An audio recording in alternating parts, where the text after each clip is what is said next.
Amis spectateurs, bonjour. Le sujet d'aujourd'hui, les tomates.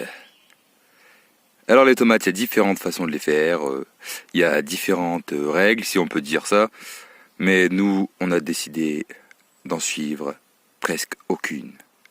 Et pourquoi?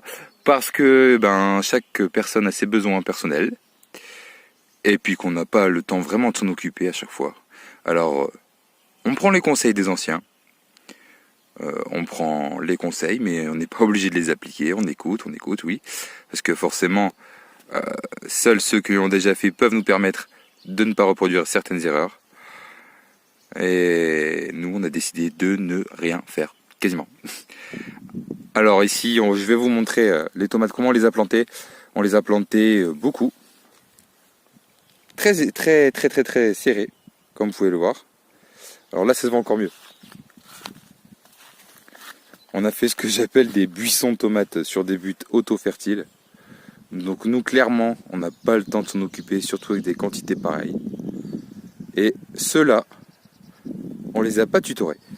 Alors premièrement, on avait commencé par tutorer les tomates là-bas. Mais ça nous a pris énormément de temps. Et on s'est dit, bon, tant pis, ceux-là, on va pas les tutorer, on va voir ce que ça donne.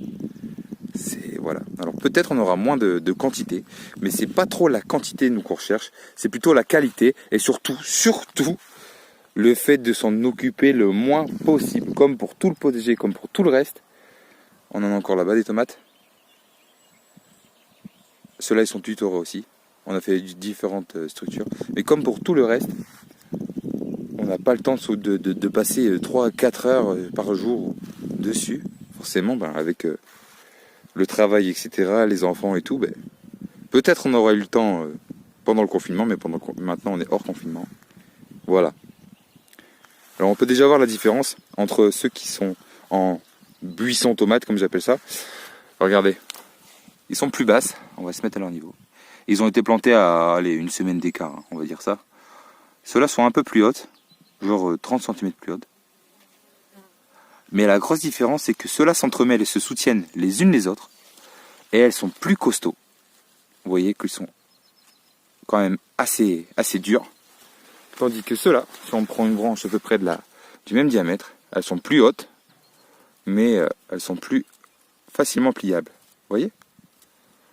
Donc j'ai l'impression que ceux-là, qui ont de l'aide, si elles ont du poids sur leur branche, elles vont avoir plus de mal à soutenir le poids des tomates.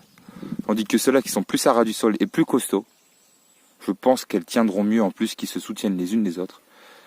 Voilà, donc je vous donnerai les résultats quand on aura fait les récoltes, à la fin, la saison et tout. Mais je pense que c'est quand même une bonne expérience à faire. Donc oui, comme j'ai dit, on prend les conseils des anciens. Il y a du bon, il y a du mauvais. On prend le bon qui nous convient à nous, de la façon à nous de faire. Et voilà quoi. On peut écouter, on n'est pas obligé à chaque fois de dire mais non, c'est moi qui fais comme ça, c'est moi qui ai raison. Non, pas du tout. Chacun a raison de faire comme il veut, chacun fait comme il veut, chacun fait de la façon comme il veut et comme ça l'arrange. Nous, ça nous arrange de faire comme ça, c'est sûr. Et à d'autres, ça arrangerait pas. Voilà. On a laissé pousser exprès la végétation, comme dans un style permaculture. Et là, on n'a pas arrosé, on n'arrose plus. On a arrosé donc forcément quand les plants étaient petits. Et depuis qu'il y a la végétation qui s'entremêle au milieu, là, il a fait 2 semaines de plein soleil sans pluie. Mais on n'a pas arrosé. Ils n'ont pas eu besoin d'arroser parce que les racines étaient déjà assez profondes. Vu que c'est des buttes auto-fertiles avec du paillage dedans, c'est de la tonte de pelouse là ici, ça garde l'humidité un maximum. La végétation garde l'humidité aussi un maximum. Et là, heureusement, il a plu hier, ça leur fait du bien. Mais elles n'étaient pas très mal en point. Bon, il y a certaines feuilles qui se recourbent un peu vers le haut. Mais voilà, c'est dû surtout à la forte luminosité. J'ai déjà vu ça. Quand il y a vraiment beaucoup de soleil, que le soleil tape très fort, c'est pas forcément à cause du manque d'humidité, c'est surtout à cause de la grosse chaleur et de la grosse luminosité. Et voilà, vous voyez qu'ils sont pas en train de souffrir non plus du manque d'eau, parce qu'il manque pas d'eau. Bon, peut-être là on a un plan qui est mal en point par rapport aux autres. Alors peut-être là il devrait peut-être avoir un problème sûrement au niveau de la terre, ou peut-être pas assez de paillage, ou quoi, je ne sais pas. Mais en tout cas, tout le reste, moi ça va très bien, moi je trouve que ça va bien. Ça va bien, surtout avec les fortes chaleurs qu'on a par ici en Périgord noir, à la limite du Lot. Et voilà quoi. Je trouve que même pendant les fortes périodes de chaleur là, on a plutôt bien réussi, surtout sans arroser. Sans arroser. Je compte surtout sur l'humidité de la nuit, qui est captée surtout par les mauvaises herbes, comme on pourrait appeler ça. D'ailleurs, on appelle mauvaises herbes les herbes dont on n'a pas encore trouvé l'utilité. C'est pas moi qui l'ai dit, hein, c'est quelqu'un d'autre. Je ne sais plus qui, mais c'est quelqu'un d'autre. Et moi, je trouve ça superbe. Il n'y a pas de mauvaises herbes. Les herbes ont toute une utilité.